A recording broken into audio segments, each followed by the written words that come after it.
ഞാൻ നിൽക്കുന്നത് ദില്ലി ജന്തർ മന്ദിറിലെ ഈ പ്രതിഷേധ വേദിയിലാണ്. ആയിരക്കണക്കിന് വിദ്യാർത്ഥികളാണ് സമൂഹത്തിന്റെ വിവിധ ഭാഗങ്ങളിൽ നിന്നുള്ള രാജ്യത്തിന്റെ വിവിധ ഭാഗങ്ങളിൽ ഉള്ളവരാണ് ഇത്തരത്തിൽ പ്രതിഷേധത്തിൽ പങ്കെടുക്കാനായിട്ട് ഈ ജന്തർ മന്ദിറിലേക്ക് ഒഴുകിയെത്തുന്നത്. ഇപ്പോൾ ഇവിടെ ഒരു മനോഹരമായിട്ടുള്ള ഒരു കാഴ്ച കാണാം. മനുഷ്യ സ്നേഹത്തിന്റെ ഏറ്റവും വലിയൊരു മാതൃക ഇവിടെ കാണാം. ഈ ഒരു പ്രതിഷേധത്തിൽ പങ്കെടുക്കാനായി എത്തുന്നവർക്ക് ഭക്ഷണപ്പൊതികൾ വിതരണം ചെയ്യുന്ന ഒരു കാഴ്ചയാണ് കാണുന്നത്.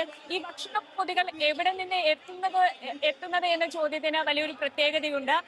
ഈ നിരവധി രാജ്യത്തിന്റെ വിവിധ ഭാഗങ്ങളിലുള്ള പേരറിയാത്ത മനുഷ്യർ സ്വിഗ്ഗിയിലൂടെയും സൊമാറ്റോയിലൂടെയും ഓർഡർ ചെയ്ത ഭക്ഷണമാണ് ഈ പ്രതിഷേധക്കാർക്ക് വിതരണം ചെയ്യാനായിട്ട് ഇവിടെ എത്തുന്നത്. ഇന്ന് ഈ CJPയുടെ ഭാഗത്ത് നിന്ന് ഇത്തരത്തിൽ ഭക്ഷണം ഇവിടെ എത്തുന്ന ആളുകൾക്ക് ആവശ്യത്തിനുള്ളതിനേക്കാൾ അധികം ഭക്ഷണം ഇവിടെ എത്തുന്നു. ഇനി ആരും ഓർഡർ ചെയ്യേണ്ട എന്നൊരു അറിയിപ്പ് വരെ വന്നിരുന്നു. നമുക്കിവിടെ കാണാം, ദൃശ്യങ്ങളിൽ നിന്ന് തന്നെ വ്യക്തമാണ്.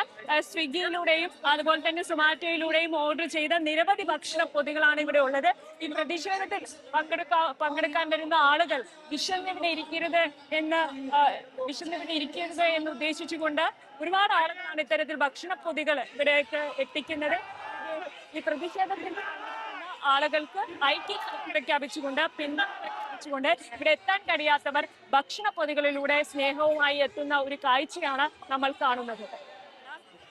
ഇവിടെ പ്രതിഷേധത്തിൽ പങ്കെടുക്കാൻ വേണ്ടി എത്തിയതാണ് കേരളത്തിൽ അല്ലേ? ആദ്യം ഈ അറ്റാക്ക് തുടങ്ങുന്നതിന് മുമ്പ് എത്തിയിരുന്നു. അന്ന് ഐക്യദാർഢ്യം പ്രഖ്യാപിച്ച് പോയി. പക്ഷെ പിന്നെ അറസ്റ്റും ആ പ്രകടനമൊക്കെ കഴിഞ്ഞപ്പോൾ ഇങ്ങോട്ട് തന്നെ വന്നു. അന്ന് ഹിമാചലിലായിരുന്നു, പിന്നെ ഇങ്ങോട്ട് വന്നു. ഇപ്പൊ രണ്ടാമത്തെ ദിവസം. എന്തുകൊണ്ടാണ് ഈ പ്രതിഷേധത്തിൽ പങ്കെടുക്കണം അല്ലെങ്കിൽ രാജ്യത്തിന്റെ അവസ്ഥ അതറിയാലോ, വിദ്യാഭ്യാസത്തിന്റെ അതന്നെ. ഇത് ഒന്നാമത് CJP എനിക്ക് വളരെ അവർ തുടങ്ങിയ ആ സമയത്ത് തന്നെ താല്പര്യമുള്ള ഒരു പാർട്ടിയായിരുന്നു. പിന്നെ ഇങ്ങനത്തെ ഇതായതുകൊണ്ട് പാർലമെന്റിലേക്ക് മാർച്ച് നടത്തി വളരെ ക്രൂരമായിട്ടാണ് അടിച്ചു നിൽക്കുന്നത്. ആ ഒരു പ്രതിഷേധമൊക്കെയാണ് സംഭവത്തില്. അതെ, ഇപ്പൊ അതിന് ശേഷമാണ് ഈ ഫുഡ് എത്തിന്ന് പറഞ്ഞില്ലേ, ഇപ്പൊ ഫുഡ് എത്തുന്നുണ്ടല്ലോ. അതുവരെ യഥാർത്ഥത്തിൽ ആ പ്രതിഷേധം കൊണ്ടാണ്. അതിന്റെ തലേന്ന് വന്നപ്പം ഇവിടെ ഫുഡ് തികയുന്നില്ലായിരുന്നു.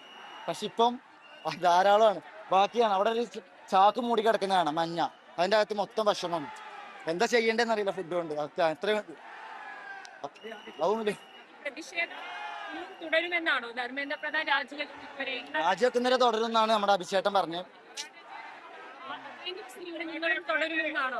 എനിക്ക് ശരിക്കും ഞാൻ വീട്ടിലെ അമ്മ ഒറ്റക്കുള്ളൂ. അപ്പൊ ഇന്നലെ പോകണ്ടായിരുന്നു. അപ്പം അവര് പറഞ്ഞു ഈ ഇതിന് നിൽക്കുമല്ലേ, അപ്പോൾ ഇവിടെ ഉള്ള ഒരാൾ തന്നെ റൂമൊക്കെ സെറ്റ് ചെയ്തിരുന്നു. അവരുടെ ഫ്ലാറ്റിൽ ചെന്നാൽ മതി നിൽക്കാം. ഇന്നലെ അവിടെ സ്റ്റേ ചെയ്ത്. ഇന്നും അവിടെ 2 ദിവസം കൂടെ നിൽക്കണമെന്നുണ്ട്. കഴിയുകയാണെങ്കിൽ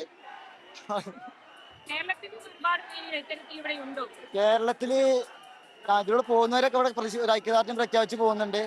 പിന്നെ SFIയുടെ ഭാഗത്ത് നിന്ന് ഇന്നലെ അവിടെ ഉണ്ടായിരുന്ന ആളുകൾ പിന്നെ ഉണ്ട്. അവിടെ ഇവിടെ ഇടയ്ക്ക് കാണുള്ളൂ, നമുക്ക് അറിയില്ലല്ലോ, ആളുകളെ കോണ്ടാക്ട് ഇല്ലല്ലോ. ഒറ്റയ്ക്ക് വന്നുകൊണ്ടാണ് പ്രശ്നം.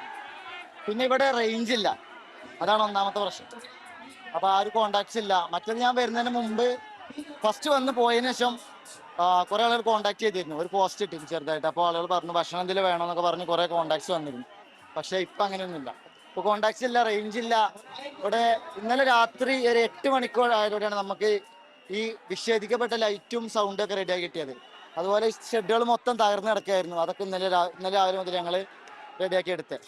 പോലീസ് പക്ക അങ്ങനെ കയറി നിരങ്ങി ചതച്ചരച്ച് കളഞ്ഞു. അതിന്റെ അന്ന് ഫുഡ് ഇവിടെ വരുമ്പോൾ ഉള്ള അവസ്ഥ വളരെ ഭീകരമായിരുന്നു. ഇന്നലെ രാവിലെ മുതൽ.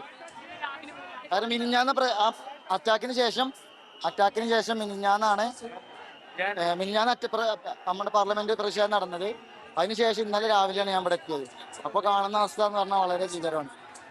നമുക്ക് ഒരിക്കലും നമ്മുടെ രാജ്യമല്ലേ, ഇവിടെ ഇങ്ങനെയൊക്കെ പിള്ളേരൊക്കെ കാണണം. അവരൊക്കെ കോലം വളരെ മോശം, അടി കിട്ടിയവരൊക്കെ.